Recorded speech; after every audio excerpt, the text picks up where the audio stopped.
Bismillahirrahmanirrahim. Assalamualaikum warahmatullahi wabarakatuh.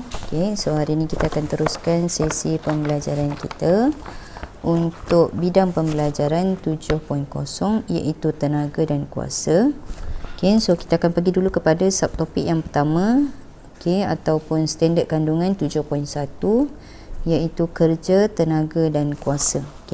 So untuk subtopik ini, apa yang kamu akan belajar? Yang pertama adalah kamu dapat mendefinisikan kerja dan menyelesaikan masalah berkaitan tenaga dalam kehidupan seharian.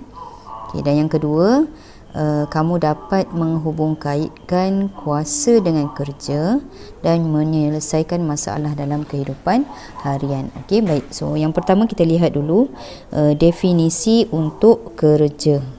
Definisi kerja. So, kamu boleh rujuk buku teks kamu muka surat 210. So, apa dia kerja? So, kerja adalah hasil darab, daya dan sesaran. Hasil darab, daya dan sesaran. So, unit SI untuk kerja adalah joule. Ditulis dengan huruf besar J. Maksud 1 joule. 1 joule bermaksud kerja yang dilakukan apabila daya 1 Newton digunakan untuk menggerakkan objek 1 meter dalam arah daya. Ataupun 1 joule ini sebenarnya bersamaan dengan 1 Newton meter. Momen daya dan tenaga merupakan dua kuantiti fizik selain kerja yang diukur dalam unit Newton meter. Unit yang lebih besar seperti kilojoule dan megajoule juga digunakan dalam pengukuran kerja. So selain daripada unit joule tadi, tenaga juga diukur dengan menggunakan unit yang lebih besar iaitu kilojoule dan juga megajoule. Seterusnya kita lihat penyelesaian masalah ataupun pengiraan kerja dalam aktiviti harian. So kita lihat situasi yang diberi. Wanita ini mengangkat objek setinggi 1 meter dengan daya 20 Newton secara menegak untuk melawan daya graviti. So ini kerja yang dilakukan. Seterusnya kita lihat situasi B. Situasi B, bagaimana kerja dilakukan. Budak lelaki ini menolak troli sejauh 5 meter. So dia ada jarak, kemudian dengan daya 10 Newton. So sama juga, ada jarak dan ada daya. Kemudian kita lihat pula aktiviti C. Menarik laci sejauh 30 cm dengan daya 2 Newton. So ketiga-tiga aktiviti ini kalau kita lihat ada daya yang dikenakan dan juga ada jarak yang berubah. So kita lihat bagaimana pengiraan kerja untuk ketiga-tiga situasi tadi. So aktiviti A di mana wanita tadi mengangkat beban dengan daya 20 Newton dan sesaran ataupun jarak beban itu diangkat sejauh 1 meter. So apa yang kita buat? Kita masukkan nilai tersebut dalam rumus daya darab dengan sesaran. So kerja work sama dengan daya force darab dengan sesaran. So daya untuk situasi A 20 Newton dan kita darabkan dengan jaraknya 1 meter, maka kita dapat kerja yang dilakukan oleh wanita tersebut iaitu 20 joule. Untuk situasi B, seorang budak menolak troli sejauh 5 meter. Sama juga, gunakan rumus W sama dengan F darab S dan kita dapat yang kerja yang dilakukan oleh budak itu sebanyak 50 joule. Untuk situasi yang ketiga, Di sini kamu perlu menukarkan dahulu unit jarak yang diberikan iaitu 30 cm kepada unit SI bagi panjang iaitu meter. Okey, jadi kita tukarkan dengan cara 30 tu kita bahagi dengan 100. Jadi kita dapat jaraknya 0.3 meter.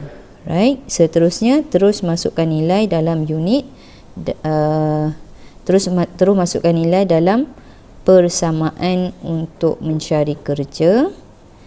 Okey, iaitu dayanya 2 Newton dan jaraknya 0.3 meter.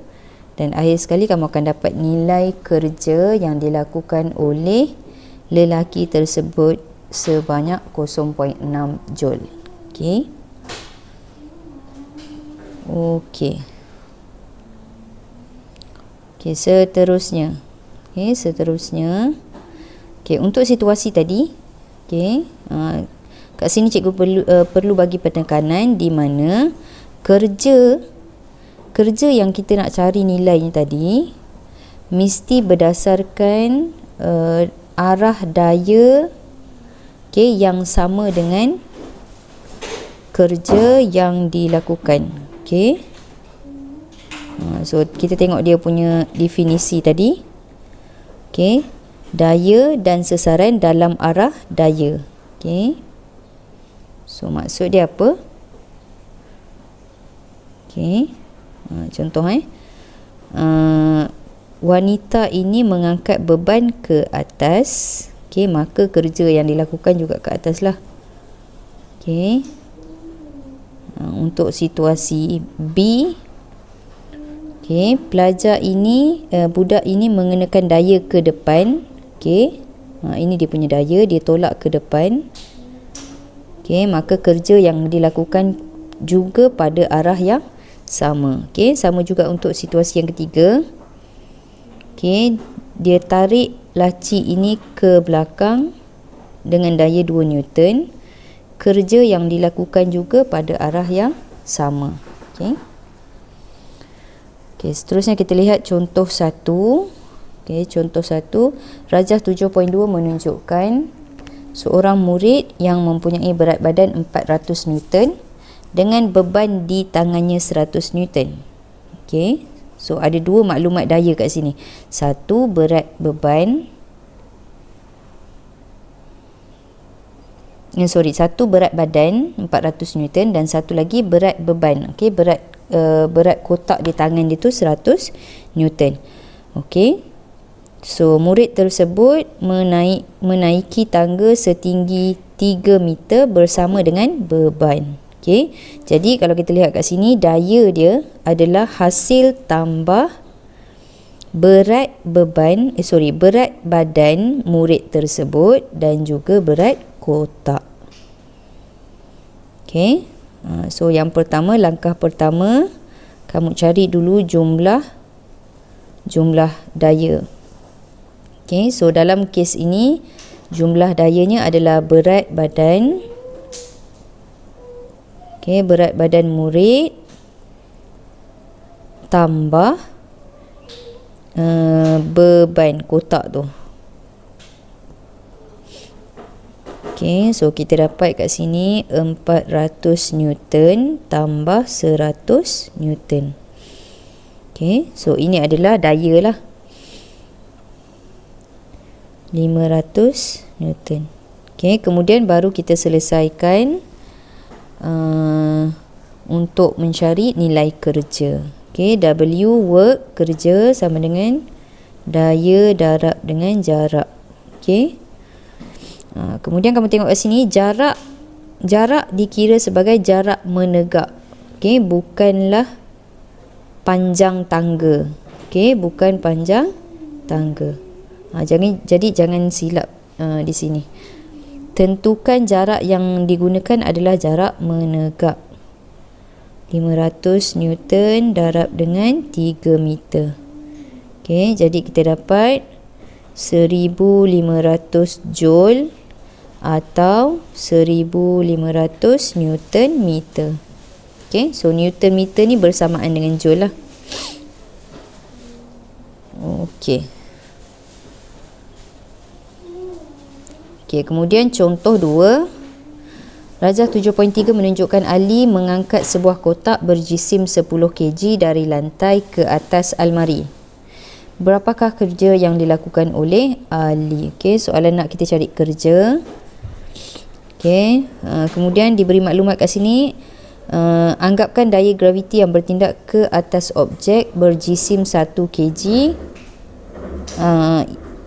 bersamaan dengan 1 Newton. Okey, so daya graviti yang dikenakan pada objek setiap 1 kg nya bersamaan dengan 10 Newton. Okey, 1 kg objek bersamaan dengan 10 Newton daya graviti. Okey, jadi kalau 5 kg objek, kita darab je lah. 5 darab 10 Newton, maka kita akan dapat 50 Newton. Okey, ni contoh. Okey, now kita cari kerja yang dilakukan oleh Ali. Okey, kerja yang dilakukan oleh Ali. So, langkah yang pertama kita cari berat kotak dahulu. Okey, so diberi maklumat dalam soalan, berat kotak adalah 10 kg. Okey, M tu jisim, kotak sama dengan 10 kilogram. Jadi daya yang dikenakan oleh kotak adalah F kotak sama dengan 10 kg darab 10 Newton. Okey, jadi daya yang dikenakan oleh kotak bersamaan dengan 100 Newton. Okey, selesai cari berat kotak, barulah kita cari dia punya kerja. Okey, W sama dengan W work sama dengan daya darab dengan sesaran 100 Newton darab dengan jarak ataupun ketinggian almari itu 2 meter. So kita dapat 200 Newton meter atau 200 Joule. Okey. Okey, so kat sini highlight dia adalah kamu kena faham yang ni lah. Okey, setiap 1 kg objek bersamaan dengan 10 Newton daya graviti. Jadi, macam mana kamu nak cari daya untuk objek? Darab terus dengan 10. Okey. Okey, kemudian kita tengok pada contoh 3. Okey, contoh 3, seorang buruh menarik sebuah baldi berisi simen seberat 300 Newton. Okey. 213. Seberat 213 seberat 213 pula. 213. Okey, seorang buruh menarik sebuah baldi berisi simen seberat 300 Newton. Okey, jadi berat simen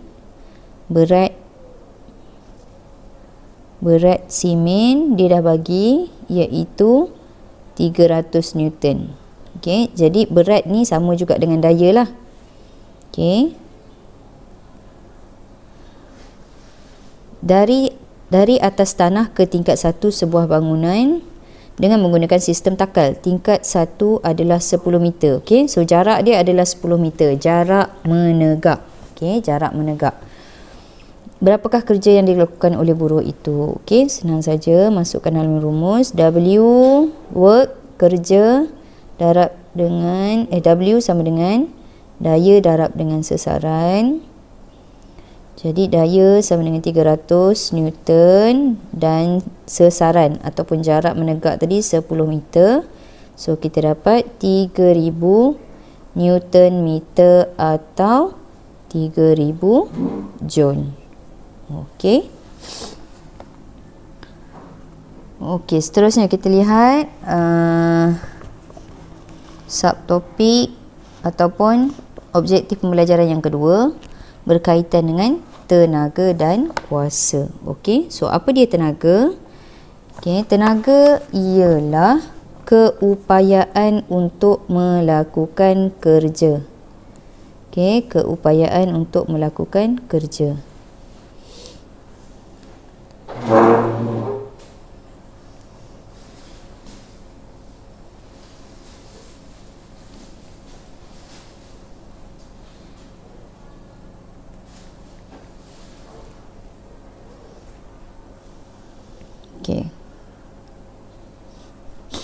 Okey.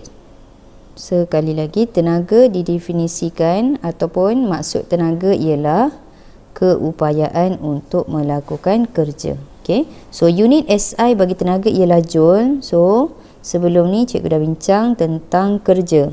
Okey. Kerja unit SI dia joule, sama juga dengan tenaga. Okey.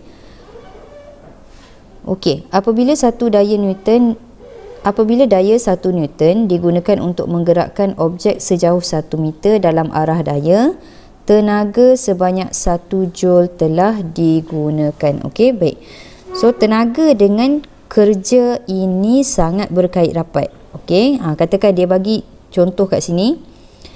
Okey, 1 Newton daya digunakan untuk gerakkan objek sejauh 1 meter. So ini sebenarnya definisi bagi kerja. So bila kita melakukan kerja dalam masa yang sama, kita telah gunakan tenaga sebanyak nilai yang sama. Okey, sebanyak nilai yang sama. Satu joule tenaga yang digunakan adalah bersamaan dengan 1 joule kerja yang telah kita lakukan. Okey. Okey, apa kaitan tenaga dengan kuasa? Okey, apa kaitan tenaga dengan kuasa? Kita tengok definisi untuk kuasa. So kuasa ialah kadar melakukan kerja. Okey, kadar ni merujuk kepada masa lah. Okey, kadar merujuk kepada masa. Sebanyak mana kita lakukan kerja dalam masa-masa tertentu. Okey, so itu adalah definisi kepada kuasa. Okey, so rumus untuk kuasa P, P for power, P sama dengan kerja yang dilakukan bahagi dengan masa yang diambil. Okey, so kalau kamu tengok kat sini, kuasa dengan masa ni berkadar songsang. Maksudnya apa? Lagi singkat masa, lagi pendek masa, lagi tinggi kuasa. Okey. So unit SI untuk kuasa adalah watt. Okey, ditulis dengan huruf W besar. Okey, W besar. So 1 watt ini bersamaan juga dengan 1 joule per saat. Okey, so kalau kita tengok rumus kat sini, power ni tadi kita kata unit SI dia adalah watt. Okey, watt. Work ni bersamaan dengan joule, masa bersamaan dengan saat. Okey, jadi watt ini sama juga dengan joule saat negatif 1. Jadi boleh guna dua-dua unit ini, cuma kita kena tahulah watt ini adalah unit SI ataupun sistem antarabangsa. Okey, so ini adalah antara aktiviti ataupun gambar aktiviti D, E dan F untuk pengiraan kuasa. Okey, so kita lihat satu persatu. Untuk aktiviti D, okey, seekor monyet mempunyai berat 50 Newton. Okey, so berat ni sama dengan dia punya daya lah. F sama dengan 50 Newton. Okey, kemudian dia bagi maklumat memanjat setinggi 3 meter. So S dia sama dengan 3 meter dalam masa 20 saat. Okey, masa dia adalah 20 saat. Okey. So daripada maklumat ni sebenarnya kita boleh cari power lah. Boleh cari dia punya kuasa. Berapakah kuasa monyet ini? Kuasa monyet ini untuk panjat pokok tu. Okey. Kemudian kita tengok aktiviti E. Aizul menarik sebuah kotak di atas landasan licin dari A ke B dengan daya 30 Newton sejauh 2 meter. Okey, dalam masa 5 saat. Okey, so keluarkan maklumat yang ada dalam situasi ni. Okey, F dia sama dengan 30 Newton. Okey, jaraknya adalah 2 meter dan masanya adalah 5 saat. Okey, kemudian untuk aktiviti F, pemberat 150 Newton diangkat setinggi 1 meter. Okey, So daya dia adalah 150 Newton. Kemudian jaraknya adalah 1 meter dan masanya adalah 0.5 saat. Okey. So kita lihat macam mana penyelesaian dia, senang saja. Masukkan sahaja dalam rumus. Kita dah tahu rumus untuk kerja. Okey, kemudian kita dah tahu juga rumus untuk kuasa. Okey, tapi selesaikan soalan ini step by step lah. Okey, maklumat kita dah ada.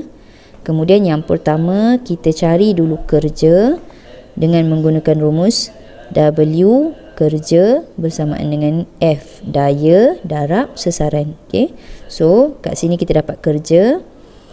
Okey, kemudian kita dah ada masa tadi 20 saat. Kemudian terus masukkan dalam rumus kuasa. Okey, kuasa P sama dengan work kerja bahagi dengan masa. Okey, so yang ini kita dapat daripada step yang pertama. Okey, kemudian masa dah diberikan dan kita dapat yang akhir sekali dia punya kuasa. Okey, so inilah kuasa yang telah diperlukan ataupun yang digunakan oleh monyet tersebut. Okey, so untuk aktiviti E dan F juga sama. Okey, kamu lihat dulu step yang pertama, cari dia punya kerja.